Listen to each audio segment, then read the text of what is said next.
And we will be underway in just a moment. Round number 2 of action from Grand Prix Atlanta. Hashtag GP Atlanta at SCG Live all weekend long.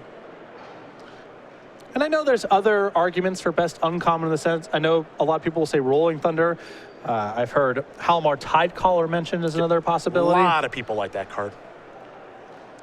I think in the absence of green's weakness, Chijuru Warcaller would be another option as well. How dare you talk about green like that? For me, it's Grip of Desolation. That's my choice. It's hard to argue. That card's very powerful, and a lot of people feel pretty strongly about that card as well. A Mind Raker, a Myers Malice, Nirkana Assassin, Silent Skimmer, Transgress the Mind, all hiding out here in Parker's deck. He'll start things off with a Swamp as we are underway here in round number 2. It's Plains here from Jeremy Henry. A second Swamp here for Parker. He'll have the first spell of the game. I believe a Culling Drone is where he is.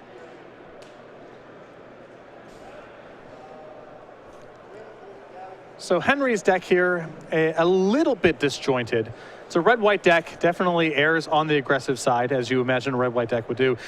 Best card in his pool here is a copy of Planar Outburst. Now, Planar Outburst is one of the best rares in the set, and the fact that you can cast it for the Awaken amount, it makes it even more powerful in games that stretch out. But it's not exactly the most, the cleanest rare to have in an otherwise fairly aggressive deck. Henry has one of my favorite cards in the format there in Fortified Rampart. Just an 06, nothing fancy about the wall. But my walls don't need to be fancy. They just need to be a wall. They do a nice job of blocking. Parker going to come in again. Just test the waters, you know? Well, you want to find out where they're at. Yeah, love it. Mind Raker, nothing to process, so just a 3/3. That's a 2002 attack right there from Parker.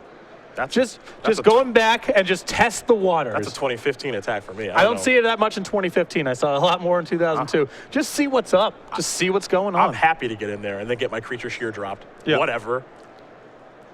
Gideon's Reproach. Yeah. I mean, there's some risk there, but if anything, it makes the bluff more believable.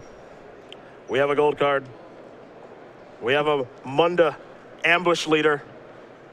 Not quite Goblin Ringleader for allies, but it is still pretty good. It's also a haster. 3/4 haste for 4 is a pretty good deal, and anything else that comes along with it is just gravy. Assuming you like gravy. We're in Atlanta. Everyone likes gravy. That's true. Gravy's pretty I think this good. is a gravy capital. Yeah. Don't know if that's an official term, but you know what I mean. Henry not going to attack with the haster. He'll just pass the turn back over to Parker. Parker with some mana difficulties here. You see 3 swamps and ally encampment. What you don't see are any islands. So he'll just have to pass the turn back. Henry will draw. Was able to find an ally to put on top with the Ambush Leader. 5th land is the Plains. Red-white typically an ally's theme.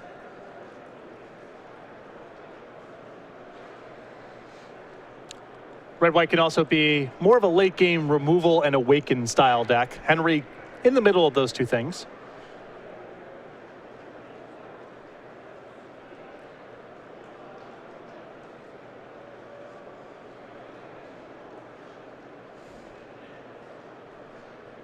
So he's got some work to do on his turn. A lot to think about here. He's playing against an opponent who's clearly having some mana difficulties.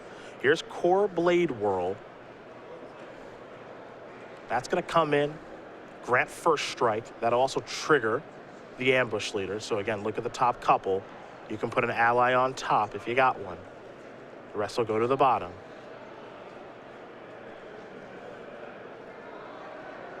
We'll see what's next. Looks like the 3/4 first striker is just going to come into the red zone. Parker will take that damage. Coast looks clear enough on the surface. Parker would need to have a spell in hand, and with him passing land drops, not casting anything, pretty good bet the coast is clear. Well, problem may be solved here for Brock. Island was the draw step. So let's see what opens up from his hand. Remember, the Splasher, even though he's listed as blue-black, Noyandar Royal Shaper. Now that is not Noyandar.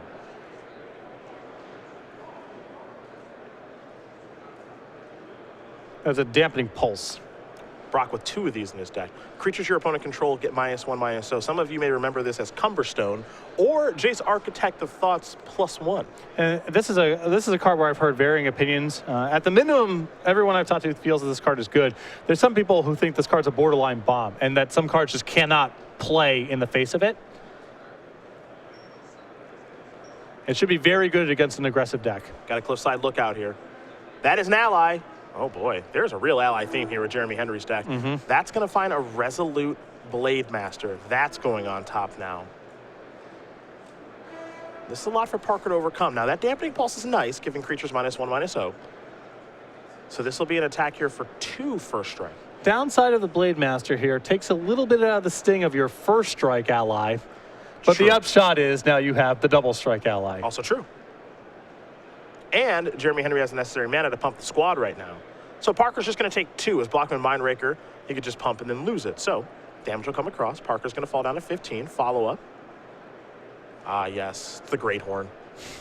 One of my favorites. 2/3, first strike. You play land, gets +2/+2. Oftentimes attacking is a 4 or 5. Creature type, beast. I wouldn't want to run into one of those things. No synergies here, just a thing. Plenty of synergy. Play a land. It's good with lands. Yeah. The best kind of synergy. Ooh. Oblivion Sower now. Good in a number of respects here. Some mana for Brock, and more importantly, this exiles the Blade Master. Yeah, quite a bit of mana here for Brock. It looks like 3. 2 mountains and a plains. The processor versus scry battle that occurs in this format from time to time can be pretty funny. Yeah, kind of cool. Kind of cool. You exile the top 4 cards for your opponent's library. Then you may put a number of land cards that player controls from exile, not just from the Oblivion Sower, by the way. Any lands that have been exiled can come to your side. Have you had the turn 1 Sludge Crawler on the play versus someone with Fertile Thicket on the draw? I have It's the sweetest plum.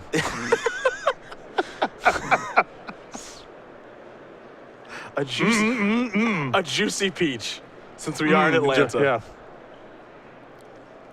Looks like Henry's just going to pass the turn back. Brock might be turning the corner now. He's got a lot more lands to work with, even though those mountains don't do much in his deck. The plains can help because of the Noyandar, and he also does have the ally encampment to help cast Noyandar.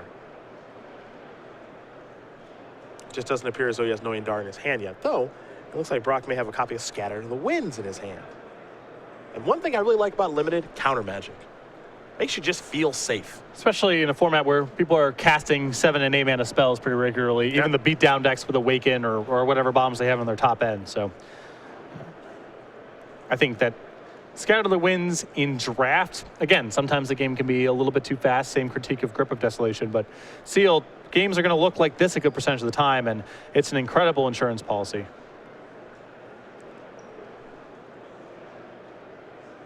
Swamp.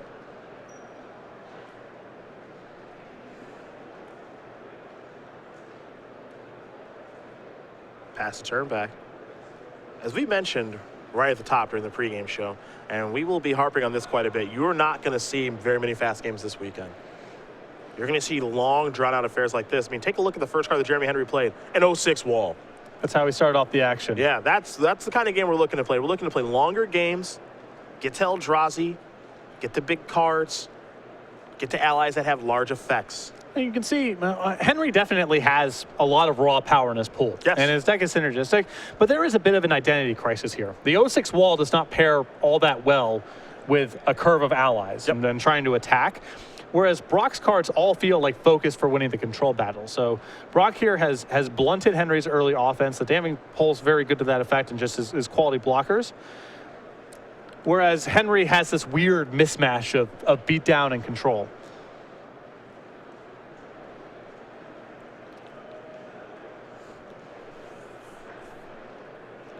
Brock going to reorganize some mana here. What's the big plan here for Mr. Parker?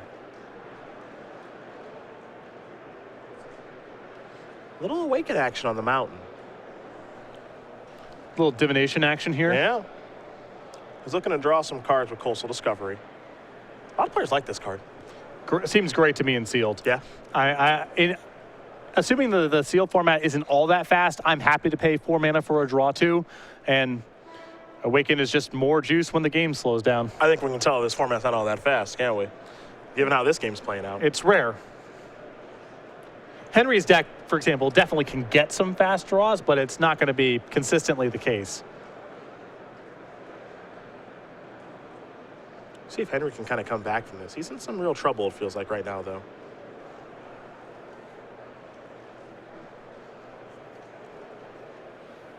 It's a McKindy Patrol. 3 mana 2/3. Keep in mind that's also an ally. Now, when this one enters the battlefield, your creatures get vigilance, but he also gets to trigger quite a few allies that are already on the battlefield. Most importantly, it's the Munda Ambush Leader. Got that ringleader effect. Got to put a Court Castigator on top of the deck.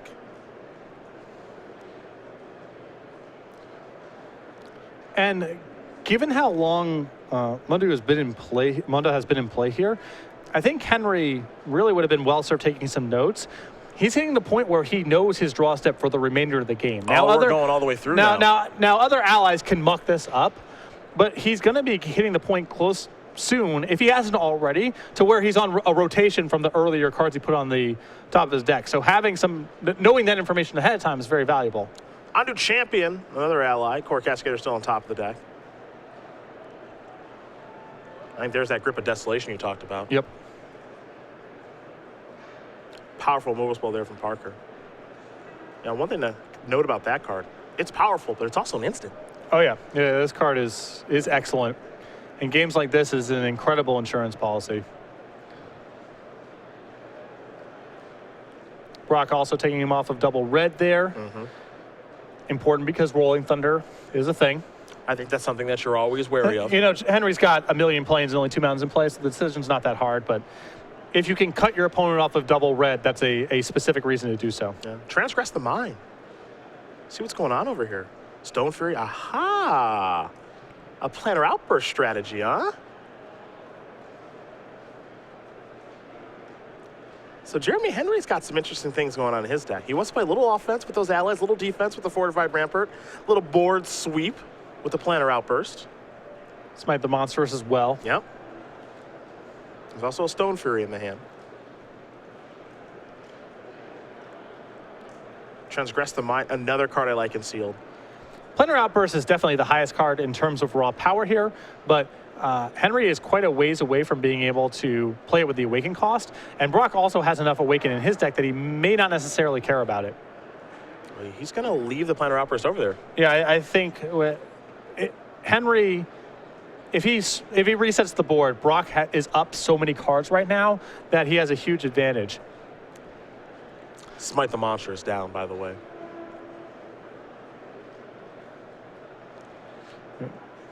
Parker will just pass the turn back. Planar Outburst is definitely the most powerful card in Henry's hand and deck in terms of raw power, but not something that's very well suited for this game. And I think one thing about this particular format is players know that quite a few Wrath effects like Planar Outburst do exist, and they're rare, they're not a mythic. So that's actually very notable to me. And players are going to play around them accordingly. Some players might actually try to play around them too much at times, but you just know that they're there, Rolling Thunder, Planar Outburst, and a bevy of others. And this is a matchup where I really wouldn't have played around it were I in Brock's position, because every indication that Henry has shown this game, with the exception of the 0-6 wall, is that his deck's very aggressive. But having that information for games 2 and 3 is huge. Yeah.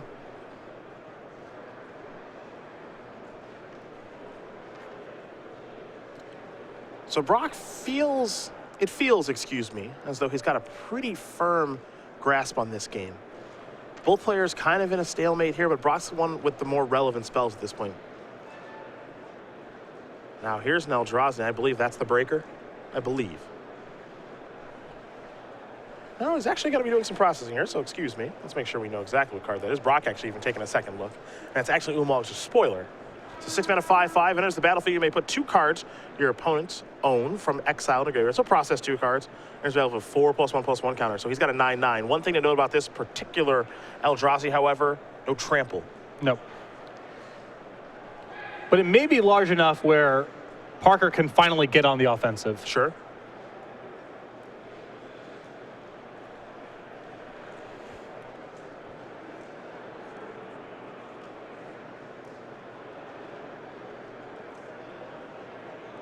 Five mana here for Brock. Remember, this entire time, Parker has scattered to the winds. That's why he's not too concerned about Planar Outburst. Yep. And for a number of respects, he can simply counter it, or he can have an advantage on lands on the table and actually be ahead after an awakened Planar Outburst is cast.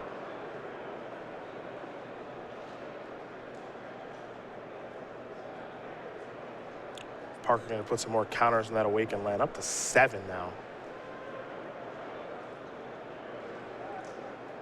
Beatdown time.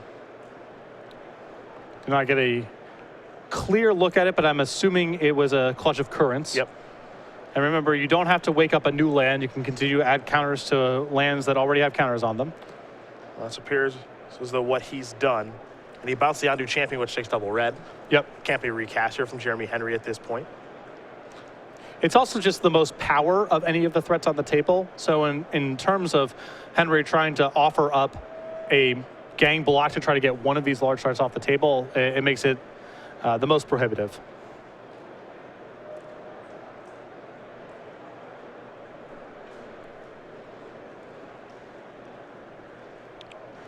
Brock in a very, very good position right now. Give me a big dive in the mountain, please. For the 3 timers. Thank you.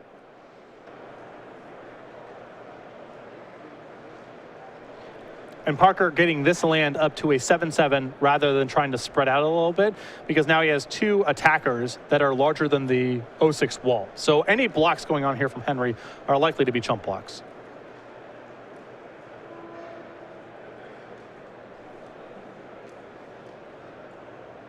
It's like an encircling fissure here. 3 mana, prevent all combat damage that would be dealt this turn by creature target opponent controls, or you can awaken it for 5. The awaken there, not very impressive though, just makes a 2/2. Well, it's still, this card's still very powerful. If the board's clawed up at all and your opponent makes an Alpha Strike, remember this is not symmetrical, so all your Correct. stuff is still dealing damage on the way back. Yep. Also getting a 2/2, no, that's not very big, but when you're playing it inside of combat, that 2/2 gets woken up and probably gets to block and eat one of the attackers. So this card's very good. It's not going to be great in this matchup because you can see Brock's plan here is to slow the game down, lock the board, and just grind Henry down. And this card, you really want to be in more of a damage race to maximize its power, but still a very good white card. Henry will play that Castigator. That'll trigger a bunch of his allies, Munda among them. But I think, as you see him not trigger Munda, I think he knows that he's out of allies now. So we're going to head back Brock Parker's way.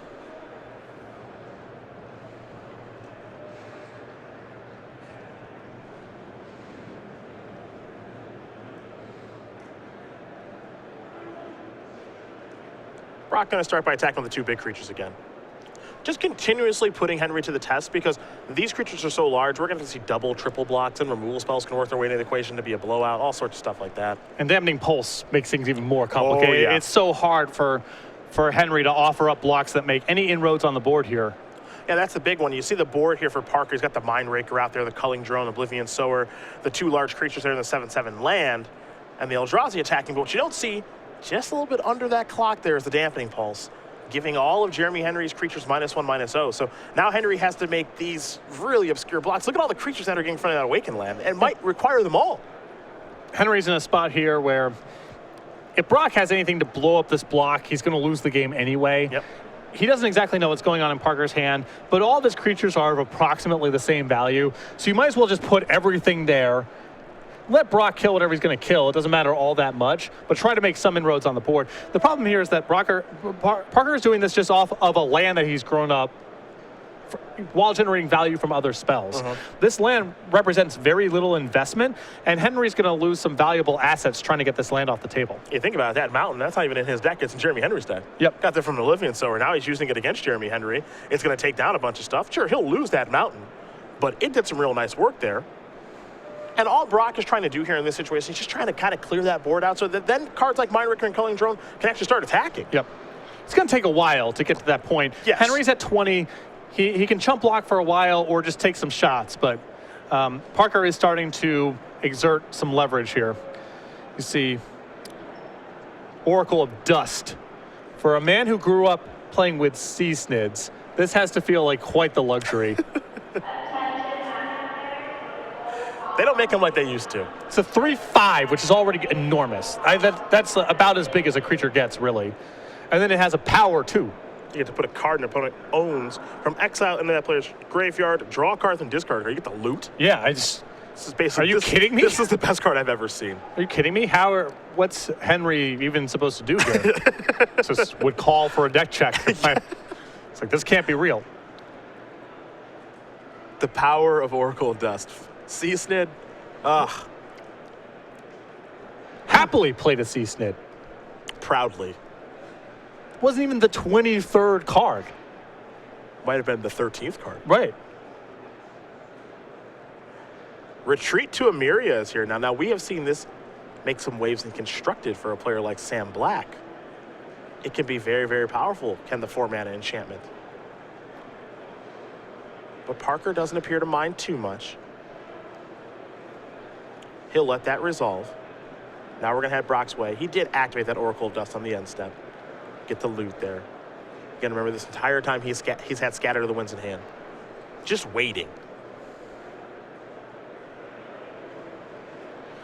And retreat doesn't represent very much here for Henry's side, except that he can really prolong the game, because every draw step, if it's a creature, that's a chump blocker. And if it's a land, that's also a chump blocker if he wants it to be. It would be nice, as a function of time here, if Parker can either start dialing up more attackers if he feels like he's ahead enough in the game, or find a flying creature to speed up this clock a little bit.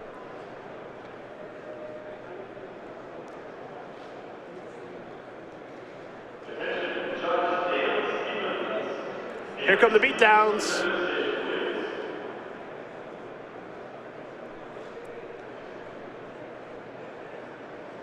And again, this is kind of what it was all about for Parker. Remember, he had that large Awakened land. That was a 7/7, and then Eldrazi was coming in. Big creatures to kind of eliminate the board. Now he feels comfortable enough. Oblivion Sower, you can come in. Mindraker, you're just a 3/3, but you can come in. That can be profitable. And his goal here the entire time is just whittle away Jeremy Henry's board so that something like a Mindraker can actually deal 3 points of damage, which it just did. Yep. I mean, it's going to be slow because the Fortified Rampart covers the Oblivion Sower, and so Henry always gets one good block as far as that goes, but you can see Parker is starting to make some inroads. He's starting to hit for some damage here. Henry's team is starting to whittle down a little bit here. He's had to chump block a few times. It appears players really, really, really like Myers Malice. I think I think this card's very important sealed. It's still fine in draft. Again, I bring this up a lot about the 6-mana spells and the Awakened cards. Games can be too fast for this sort of thing, but in sealed, this is just another 2 or 3 for 1. Take out your opponent's lands, which are valuable. Drain them of their top end of their curve, which is valuable. And it's rare that the game is so fast that you don't have time to cast it. One thing I like about Brock's play that turn as well, yes, he's got necessary mana to be able to play that and for its Awakened cost, excuse me. But more importantly, what I like about that, as it looks like Henry's going to go for the Plantar Outburst now, and now we're finally going to see the Scatter of the Winds to take care of that, which Brock has known about that Plantar Outburst for some time because of Transgress the Mind, so he's been setting this up for some time. But I like the use of just casting the discard spell. A lot of people try to say, I want to get the last 2 cards. I'm just going to cast it. Yeah, all Brock was concerned about is, do I have enough mana left over to be able to cast Scatter to the Winds with Awakened cost? Yeah. If so, then whatever. So there was Scatter to the Winds. It was Awakened. It took care of Plantar Outburst. Plantar Outburst was trying to sweep the board. Parker had the answer that he's had for some time. And now he's going to activate the Oracle of Dust. He'll draw and discard a Plains. But now you have to imagine, if you're Parker, driver's seat here. 15, beautiful board. Took care of probably the best card in your opponent's deck. And now everybody looks like it wants to get into the red zone. And I think one of the last cards that Parker has here is Dominator Drone. So it's likely, even if Henry blocks to survive combat, he will likely die to that trigger. Sure. The board's a little messy, and there's a variety of ways for Henry to chump block if he wants to. It looks like he's just giving it up, though. Brock Parker going to win game number 1 here over Jeremy Henry. Blue-black up a game here over red-white. Take a look at the clock. Down to 26 minutes, as we've said many times this weekend, and we will continue to say the games are going to be a little bit long here. So one thing to note about that is that maybe players have to work their way into draw territory, maybe pick up the pace a little bit. Well, Parker's still up the game right now, Yep. so there's no concern on his side of the table. But yes, in Grand Prix, in day 1, draws are disastrous. You need a 7-2 record to make the second day, so draw doesn't do anything for you unless you go 6-0-3, and that's very hard to do, just in an objective sense, and also without getting disqualified. Yep. On top of that, you are likely to be playing against other slow decks if you take a draw early in the tournament, because you're getting paired against other 1-0-1s or what have you. Yeah, the thing about this format, just a complicated one. You know, there's a lot going on. Gameplay is pretty dynamic. And so as a result, you're just going to see some slower games played. I mean, take a look at that game. It was pretty straightforward stuff, in my opinion, but it took a while for Brock to be able to turn the corner and get the job done. It felt like Parker had a lock on the game once he played Oblivion Zower. Yeah. He had the biggest thing in play, totally locked up the ground, had enough mana to function with, and a lot of expensive spells to pair with all the lands he just found. The problem was it still took him a very long time because Henry had a lot of blockers on the ground. Parker had nothing with evasion, and it was just a slow and steady grind. He had a sizable advantage the whole time, but going from ahead to have actually dealt lethal damage took 15 minutes or so, 20 minutes. Now, one thing to note here, you take a look there, in the bottom left-hand corner, Parker, he moved in about 6 or 7 cards there. Little D-sleeve, unsleeve action. He's getting ready to go for the next game. And we've talked about sideboards and limited, how much different it is than constructed. Matchup dependent stuff. You maybe want specific counter spells or discard spells, things of that nature. If you think a game is going to go short, going to go long, all that stuff. We saw Jeremy Henry take a brief look. Nothing too long, but Brock had an idea of what he wanted to do very quickly by boarding out quite a few and boarding in quite a few cards. So it'll be interesting to see what comes to the table here for game number 2 for Parker. 7 cards is interesting because that's short of swapping out a color in most instances, because you have to take the lands out as well as the spells. So maybe something's happening with the splash color? Maybe. We'll see. Yeah. But 7 is a lot. And I didn't see, Henry's deck was not so extremely fast or slow that you would want that sort of big swap in terms of your cards. You're not bringing in every wall you can get your hands on. You're not bringing in every Eldrazi you can get your hands on. His deck's somewhere in the middle. Looks like Jeremy Henry is going to draw this game. And again, we are in a sealed deck tournament. It's pretty slow, so it wouldn't surprise me to see a lot of players draw this particular weekend. But Henry, in this matchup, I would have gotten the Fortified Rampart out of the deck immediately. Not where you want to be. I don't think Henry can win a long game against Parker. It looks like Henry's edge is early on in the game. He's got a good curve of allies and a lot of powerful triggers. But later on in the game, he was really outclassed by Parker with all of his Awakened spells, Grip of Desolation. Parker's got a big edge if the game gets to that point. Transgress the Mind here from Brock. You saw him start things off with the Skyline Cascade, and then a swamp into Coral Helm Guide. Now Transgress the Mind is going to give an idea of what Henry's working with. You see Henry's hand, there's a whole bunch of mountains, 5 of them, a Resolute Blade Master, and then the legendary ally, Munda, Ambush Leader yet again. And now Parker's got to decide which one he wants to take. He's going to go with Munda. That'll be exiled from the discard spell. Coral Helm Guide's going to come across. Now the question is, does Parker have a 3rd land? Munda is more powerful on its own. Blade Master can be more powerful once your synergistic board is built up. But with Henry having no action, just take the most objectively powerful card. And it looks like Parker does not have a 3rd land. So maybe choosing to draw, very helpful here for Jeremy Henry. He'll play Fortified Rampart, pass the turn back. So now he's got that 2-1 checked. And looks like Parker's having some mana difficulties, but there is an island off the top of the deck. That'll be the land we had back Jeremy Henry's way.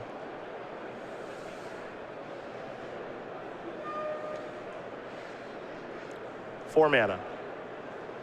There's the Griffin. 2/3 flyer comes in, gains 2 life. We'll see if it resolves, as Parker did have Scatter the Winds last game, but the Griffin will resolve. Now back-to-back lands here drawn for Parker. Working his way out of it. They do see Courier Griffin. That's the plan right now. It's going to get slowed down a little bit there by that Dampening Pulse, though. And this card's just such a great response to Resolute Blade Master. That's one of the best ways to answer Double Strike, is just shrinking power. Well, there is Resolute Blade Master. And it will not be very impressive now. A very powerful card, don't get me wrong.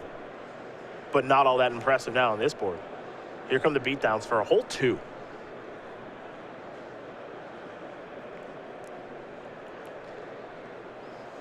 Now we're going to head back Parker's way.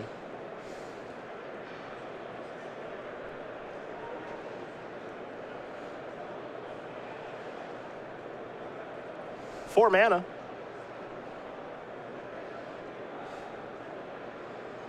Got to bring a Scion along with it. It is Incubator Drone. 4 mana, 2/3. Devoid, as you can see, with the nifty artwork. And then it brings a Scion along with it. Nothing too crazy going on with that card. I think just kind of a curve filler. If Sky Spawner is the superstar, this is the end of the bench. Okay. As far as the Devoid Eldrazi enablers go for blue at common. I'm sure Brocker's still thrilled to play it here, as he needs some more mana. It blocks the 2/2 now 1/2 on the ground pretty effectively. Yep. And that Scion can be very useful in this particular format.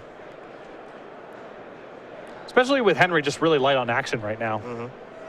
We know his hand. A lot of mountains over there. Now it's just 3 lands. Yeah. And this fortified rampart is really causing Henry some trouble here. Parker was missing his land drops early on in the game. If Henry just finds reasonable power and toughness attacking creatures that can just get in the red zone, he might be able to capitalize on Parker's stumble. But the spell that he drew when he was flooding out a little bit is this 0/6 wall that just slows the game down. And now Parker has a lot of opportunity here to find the lands and draw out of this. Yeah, it looks like we do have a judge intervening in some things very quickly with a ruling. So we come back to us here very quickly. Cedric Phillips, Patrick Sullivan here from the booth. And we'll find out exactly what the ruling will be when we do have confirmation for you guys, as you saw him having a conversation with the judge in the feature match area. But in the meantime, as we do get ready here to join game number 2 back in progress, you saw game number 1, just a really long, grindy, drawn-out affair. And I think, again, that's going to be what we see a lot today. We'll see what happens tomorrow. Maybe players are able to draft aggressive ally decks or aggressive strategies, but on day number 1, I would be very surprised to see something like that come together. Maybe when we get really deep in the tournament, 7-0s, 8-0s, stuff like that. So you have to be, I don't understand if there's other cards here in this list. Didn't look it over that thoroughly to see if there was other cards Henry could have gone to. But again, that identity crisis is coming up a little bit in this matchup. Yep. There's going to be a lot of games where you play where your opponent's deck is also in the middle, a little bit of offense, a little bit of defense, and the 0/6 wall may or may not be good depending on what the texture of the specific game looks like. But in this matchup, where Brock has a decided advantage later on in the game, but doesn't have a whole lot early on in the game to defend himself. We saw him in both games, he's had fairly slow starts, and he hasn't defended himself that well in the first 4 or 5 turns of the game.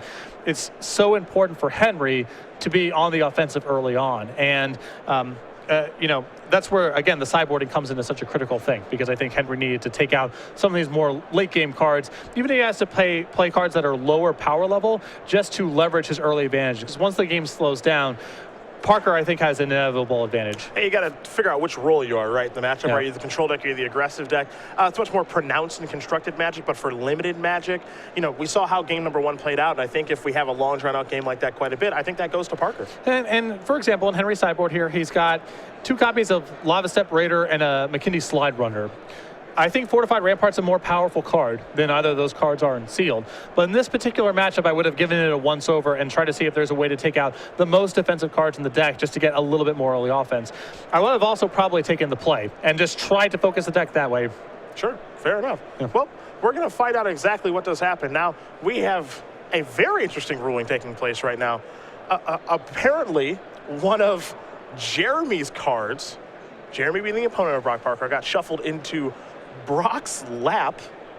This is very new. Is this Oblivion Sower related, or is this something else happened? That could be Oblivion Sower related from the previous game. I don't know. The lands, sure. So a head judge is getting involved. We're going to find out exactly what's going on. Not sure if we're able to move over to another match or not. A strange situation taking place in the feature match area in round number 2. So if we do have an update for you guys in the ruling, all that stuff, perhaps we'll be able to bring our head judge over here and let you guys know exactly what did take place there. So they'll get it sorted out. Hopefully no penalties are issued there. It seems like a pretty honest mistake, but we'll find out what does happen, as the head judge is already in the area getting that taken care of. But, that aggressive slant, I agree with you. I would have liked to see Jeremy Henry maybe take that approach for game number 2, because you can see exactly what Fortified Rampart is doing this particular game and what it did last game. Didn't really have much of an impact on last game. In this game, he would have liked for that to be an aggressive threat given the mana stumbles that Brock did have. But it just doesn't really line up very well against blue-black, in my opinion. No, and Henry's having some trouble in this game because he's flooding out. Yes. So there... only one card here, this being a slide runner versus a 0/6 wall, probably only going to make so much difference at the end of the day. He does need to start drawing some high-impact spells soon. But it is important in these matchups to go to your sideboard and take a look and see if you can alter your deck. We saw Kenji do that in the first round. I'm not exactly sure how he sideboarded, but he at least gave it a once-over. This round, again, Brock Parker sideboarded several cards. Some of them might have ended up in a lap or something. We'll find. But he at least made the effort to sideboard, yes. you know? And his opponent here, Henry, made no effort, and now it feels like the mismatched elements of his deck are coming back to haunt him here when he's playing against close to a pure control deck, which is what Brock Parker has. Yeah, this blue deck that Parker does have looks pretty good. Again, the cards in his deck: Complete Disregard, a great removal spell, Culling Drone, a good curve filler, turns on Ingest as well, Devoid 2, Dominator Drone, nice card to have, Grip of Desolation, which was very good that last game. You know, one of the first times I've really seen that cast and have it have a really huge effect. Again, a lot of the community feeling that's one of the best uncommons, and you feel it's the best uncommon. In Sealed, I think in Draft, it starts becoming a different equation, but in Sealed, it's the one that I would want most of all. Collision Night Watch is the 4/5 flyer with Life Link that can turn on, when life is gained. It'll be going to the skies there. Mindraker, Myers Malice is a card that we've seen already through the first 2 rounds of Magic. That discard spell, you like that one a lot in Sealed. I do. I think that everyone's got something going on in their top end, and even the decks that don't have a lot in terms of Eldrazi are still using Landfall and Awaken cards. Sure. Every card's valuable in this format. You saw Parker there at the end of the first game. He had a million lands in play, and he was still able to tap out on turns where he wanted to tap out. He never lacked for action. In formats like that, discard spells are going to be very powerful, and especially in slow ones, because every card is important in your opponent's hand. It's either a spell, and as the game progresses, it's more and more likely to be the last removal spell, or the big Eldrazi to finish off the game. And even tagging 2 lands out of someone's hand later on in the game, way more valuable here than it is in most formats. Transgress the Mind, another card that Parker has in his main deck, and a card I'm a really, really big fan of.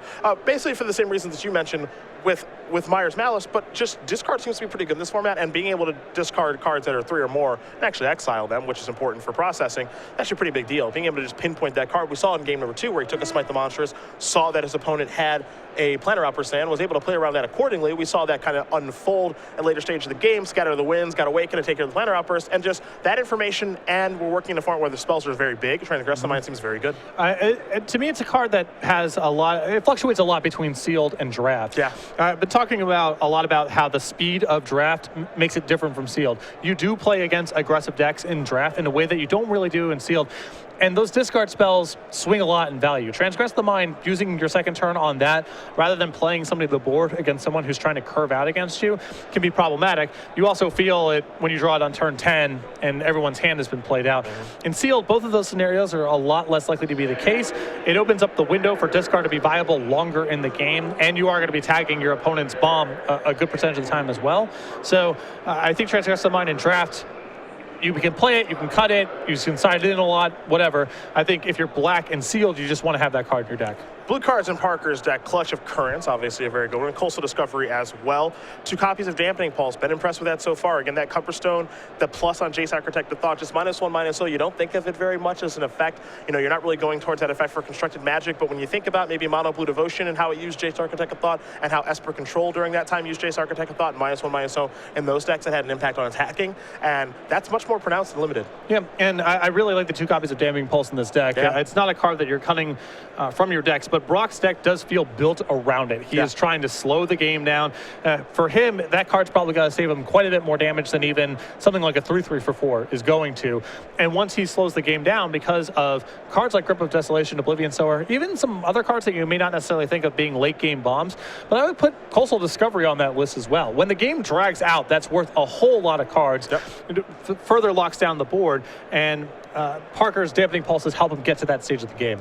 More blue cards here. Incubator Drone, we saw that one, the back of the bench as far as Eldrazi Scion creators are concerned. Mist Intruder, seems like every blue deck has that because you've got Ingest, it's just a 1/2 flyer, but it does serve its role. Oracle of Dust, the card drawer, Scatter the Winds, so it's pretty nice.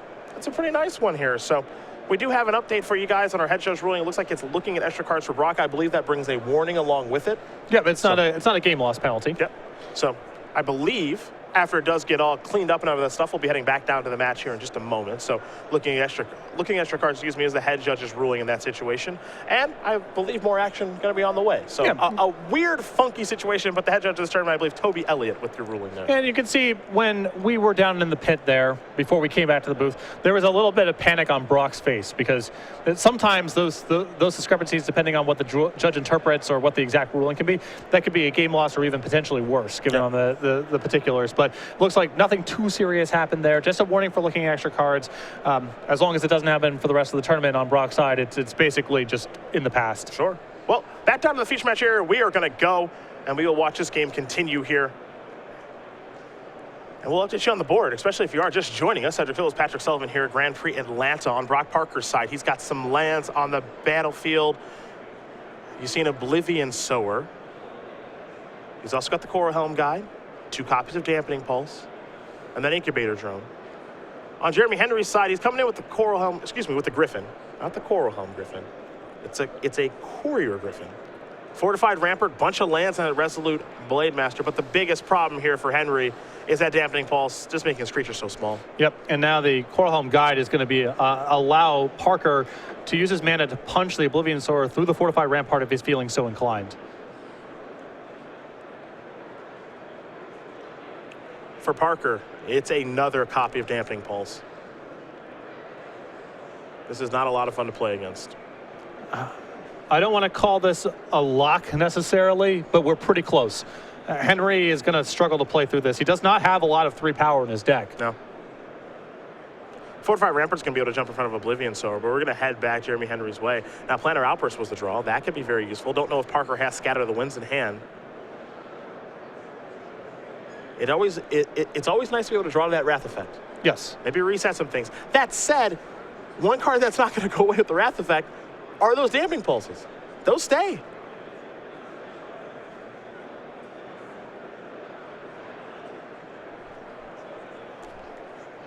Here's Planar Outburst. And you can see some hesitation there from Henry, and Brock's just going to counter this. But the board was no longer manageable from Henry. I don't know if Planar Outburst is a winning play in this spot, but the board's a lost cause the way that it currently looks. Yeah. So he's just got to try. Kind of a cross your fingers-esque approach there. Yeah, I mean, maybe Parker's all on lands somehow, even though he was missing land drops early on in the game. You at least have something large enough in your awakened land to have power, to have some functionality in the game, and the rest of this board is worth very little. And a lot of the time with effects like Dampening Pulse, you think, oh, okay, my creatures just get -1/-0 on attacks. Oh, no. This is on blocks, too. Now Parker is going to do some ingesting. Ulamog's the spoilers here with 4 counters. Remember that the Coral Helm Guide's still in play on Parker's side, too, so when he wants to speed it up a little bit, he can start punching through for a lot of damage. Coral Helm Guide is a card I've enjoyed a lot in this limited format. Pretty good early, even though it's not really an early game format, and a delight late. This can be, it's not the perfect card in Parker's deck, although because he doesn't have a lot of flyer, but he has a lot of huge Eldrazi's, it's good when the board comes down. But this is the kind of card that allows beatdown decks to still have a late game. Yeah. You get to do something productive with your mana, and it's especially important in a format like this where the ground can get locked up. Coral Helm Guide says, Ulamog's a spoiler, you are unblockable. Let's get this game over with. A healthy attack for 9. Parker will play a Swamp. He'll pass the turn back. Henry's down to 3. He's on his last legs here. He'll get a draw step. Don't know if he's got anything to get himself out of this situation, though. I mean, with one more land, Parker is now getting 2 activations a turn here. Can punch through the Sower along with the Despoiler. Oh, well. A Serpentine Spike. Okay. So he's going to split up some damage here. And Parker is going to have some cards exiled. The Spike deals 2, 3, and then 4. And anything that's killed via the Spike is exiled, which of course is nice in this particular format with processors. And it's a temporary reprieve here. Yes. Now remember, that Despoiler is still a 9/9. It still needs to be blocked because it's a lethal attack. So Resolute Blade Master is going to jump in front. Yeah, Henry is in the abyss, but as a consolation, his creatures aren't worth anything. So it's not really a huge cost. The Skimmer. It's oh so silent. Along with the Oracle of Dust. I hope that you mix up your Silent Skimmer sound effects all weekend long. There you go. That's nice. That's nice. There's some skimming to be done here. Jeremy. Coming for you. Jeremy has a Hedron Archive. That is going to resolve. He'll get to draw 2. We call him Big Skims on the street. Hedron Archive, very good card in this format. Very good in slow games. Yeah. Give you a little acceleration, give you some cards. Another swing card in draft, it's much more deck specific. It's not nearly the high pick, but in sealed, this is an important card to open. Smite the Monstrous is nice. The problem is Big Skims doesn't even need to connect. Yep.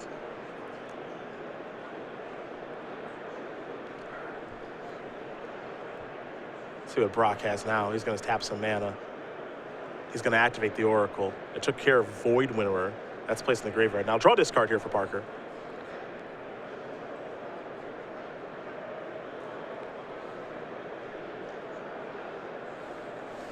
Bunch of mana here for Brock. Maybe he's trying to go for a W here. He's got Grip of Desolation. Get the Fortified Rampart out of here. And a Plains. Yeah, this puts Henry on having to double chump block this turn. Yep. Fortified Rampart has been annoying long enough. It's exiled along with the Plains. Everything has to attack. You mentioned the double chump block. That does have to take place. Big Skims will trigger. Henry down to 1. There are your 2 chump blocks. And one thing that Parker knows is the Planner Outburst is gone. So unless you have a second one, as Stone Fury is the draw. If I was in Parker's spot, I probably would not have cast Grip of Desolation. He has the kill next turn the same way anyway. And you don't know, there could be a second copy of Planner Outburst in this person's seal pool. It's not impossible. Yeah. I can appreciate trying to get the game over with, but I probably would have just not cast it, attacked with everything, let him put the 06 in front of the Oblivion Sower, and kill next turn. Maybe a little more conservative. Because Big Skims just... He doesn't even need to connect. That just happens when he enters combat. That's just free. That's on the house. And if Big Skims does connect, it doesn't deal any damage. Right. Looks like players might have a little bit of life total discrepancy here on if there was a trigger from the skimmer. Parker pointed at it. Yeah, it seemed pretty clear. Looked like he got it. Yep. Seemed like pretty clear non-verbal communication, but there is a judge in the area. It's hard to hear the trigger because it's silent. Yep. But it did happen. I saw Parker point at it. That is all part of the skimmer. An SCG Live favorite here. Oh, yeah. A cult classic. So Henry's going to need a lot to get out of this sticky situation. Again, he does have Stone Fury in hand.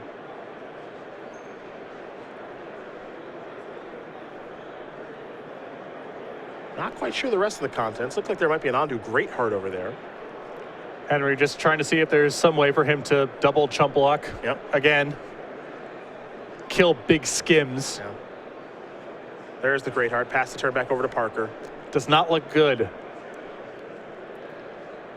I have a feeling Brock might have some interest in moving to his attack step. And he says, no skimming just yet. Gotta Stone Fury that. Okay. Okay. That resolves. I will still attack you. I'll kill you with my other creatures, yeah. He just didn't want to go down to Big Skims, which is completely understandable. Right. Brock Parker going to win this matchup over Jeremy Henry. 2-0. Blue-Black takes care of Red-White. And for Parker, former Pro Tour champion, Grand Prix champion as well, he's 2-0 here. Only one bye, though. Still challenging even early on in the tournaments. I know that a lot of people have the perception that Grand Prix really heat up at round 4. You get all the Platinum Pros coming off their buys and so forth. But these tournaments are always scattered with successful players from Magic's past, and Brock Parker definitely among them.